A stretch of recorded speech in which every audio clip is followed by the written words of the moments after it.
दोस्तों नमस्कार। निर्जला एकादशी व्रत की हार्दिक शुभकामनाएं। ज्येष्ठ शुक्ल पक्ष की एकादशी को निर्जला एकादशी व भीम एकादशी, पांडव एकादशी के नाम से जाना जाता है।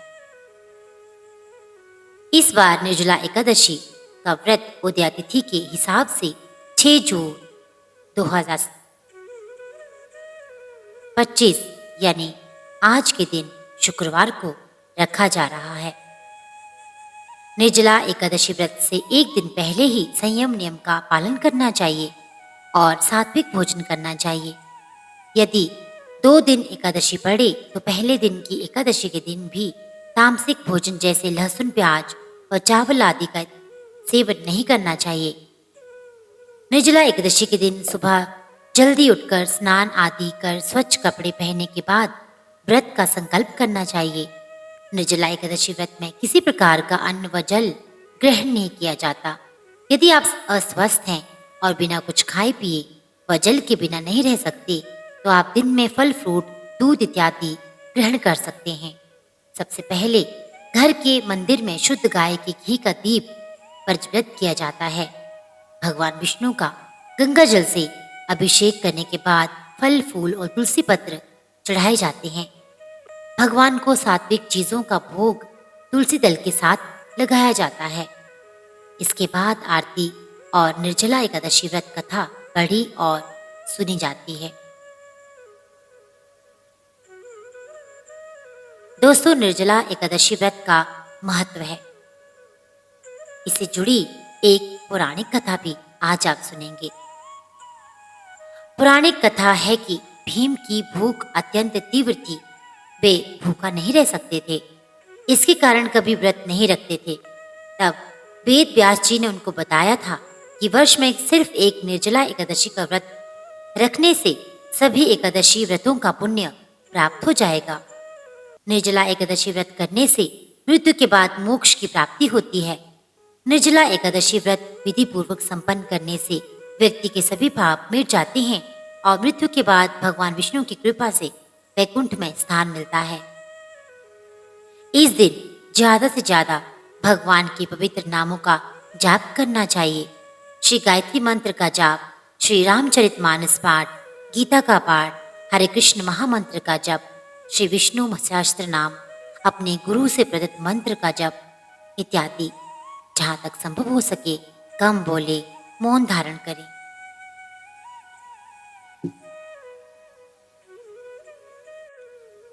आइए अब निर्जला एकादशी व्रत की कथा सुनते हैं।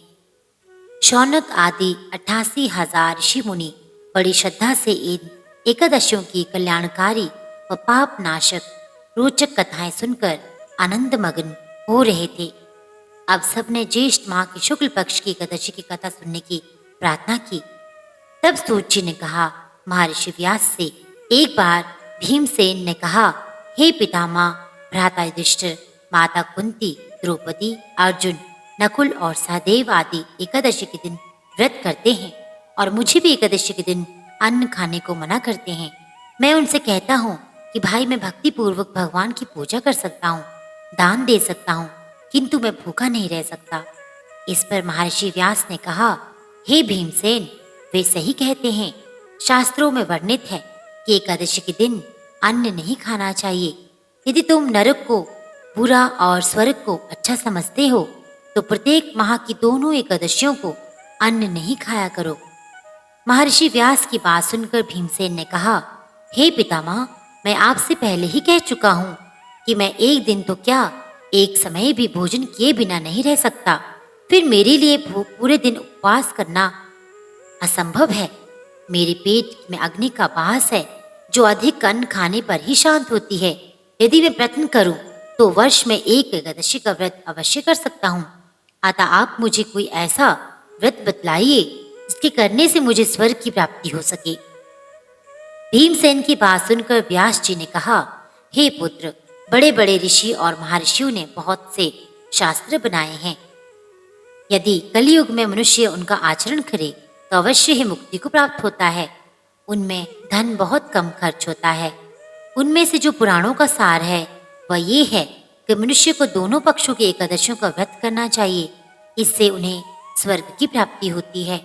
महर्षि व्यास ने कहा, हे वायुपुत्र, वृषभ संक्रांति और मिथुन संक्रांति के बीच में ज्येष्ठ माह की शुक्ल पक्ष की एकादशी आती है, उसका निर्जल व्रत करना चाहिए।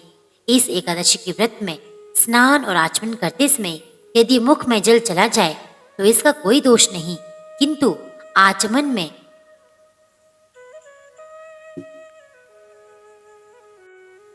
6 मासे जल से अधिक जल नहीं लेना चाहिए। इस आचमन से शरीर की शुद्धि हो जाती है। इस दिन भोजन भी नहीं करना चाहिए। भोजन करने से व्रत का नाश हो जाता है। सूर्योदय से सूर्य अस्त तक यदि मनुष्य जलपान न करे तो उससे 12 एकादशियों के फल की प्राप्ति होती है। द्वादशी के दिन सूर्योदय से पहले ही उठना चाहिए। इसके पश्चात ब्राह्मण एवं गौ को भोजन कराना चाहिए। तत्पश्चात स्वयं भोजन करना चाहिए। हे भीमसेन, स्वयं भगवान ने मुझसे कहा था कि इस एकादशी का पुण्य सभी तीर्थों और दान के बराबर है। एक दिन निर्जला रहने से मनुष्य पापों से मुक्त हो जाता है। जो मनुष्य निर्जला एकादशी का व्रत करते हैं उन्हें मृत्यु के समय भयानक यमदूत नहीं दिखाई देते, बल्कि भगवान श्री हरि के दूत स्वर्ग से आकर उन्हें पुष्पक विमान पर बिठाकर स्वर्ग को ले जाते हैं। संसार में सबसे उत्तम निर्जला एकादशी का व्रत है।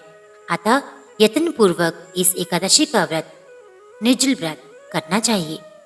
इस दिन ओम नमो भगवते वासुदेवाय इस मंत्र का उच्चारण करना चाहिए। इस दिन गौदान करना चाहिए। इस एकादशी को भीमसेनी या पांडव एकादशी भी कहते हैं। निर्जन व्रत करने से पहले भगवान का पूजन करना चाहिए। उनसे प्रार्थना करनी चाहिए कि हे प्रभु, आज मैं निर्जल व्रत कर रहा हूँ, इसके दूसरे दिन भोजन करूँगा। मैं इस व्रत को श्रद्धापूर्वक करूँगा। मेरे सब पाप नष्ट हो जाएं।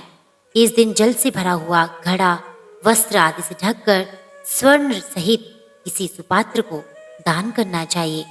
इस व्रत के अंतराल में जो मनुष्य स्नान तप आदि करते हैं उन्हें करोड़ पल स्वरदान का फल मिलता है। जो मनुष्य इस दिन यज्ञ होम आदि करते हैं उसके फल का तो वर्णन ही नहीं किया जा सकता। इस निर्जला एकादशी के व्रत के पुण्य से मनुष्य विष्णु लोक को जाता है। जो मनुष्य इस दिन अन्न खाते हैं उनको चांडाल समझना चाहिए। वे अंत में नरक में जाते हैं। ब्रह्म हत्यारे, मद्यपान करने वाले, चोरी करने वाले, गुरु से ईर्ष्या करने वाले, झूठ बोलने वाले भी इस व्रत को करने से स्वर्ग के भागी बन जाते हैं। हे अर्जुन, जो पुरुष या स्त्री इस व्रत को श्रद्धापूर्वक करते हैं उनके निम्नलिखित कर्म हैं। उन्हें सर्वप्रथम विष्णु भगवान का पूजन करना चाहिए। तदुपरांत गौदान करना चाहिए। इस दिन ब्राह्मणों को दक्षिणा देनी चाहिए। निर्जला के दिन अन्न, वस्त्र, छत्र आदि का दान करना चाहिए। जो मनुष्य इस कथा का प्रेम पूर्वक श्रवण करते हैं तथा पठन करते हैं वे भी स्वर्ग के अधिकारी हो जाते हैं। इस कथा का यही सार है कि अपनी कमजोरियों को अपने गुरुजनों व परिवार के बड़ों से कदापि नहीं छुपाना चाहिए। उन पर विश्वास रखते हुए भक्त हो जाना चाहिए। भक्त को चाहिए कि वे अपना कष्ट उन्हें बताएं ताकि वे उसका उचित उपाय कर सके। उपाय पर श्रद्धा और विश्वास पूर्वक अमल करना चाहिए। तो ये थी एकादशी यानी कि निर्जला एकादशी व्रत से जुड़ी कथा। आपका दिन शुभ हो। हर हर महादेव।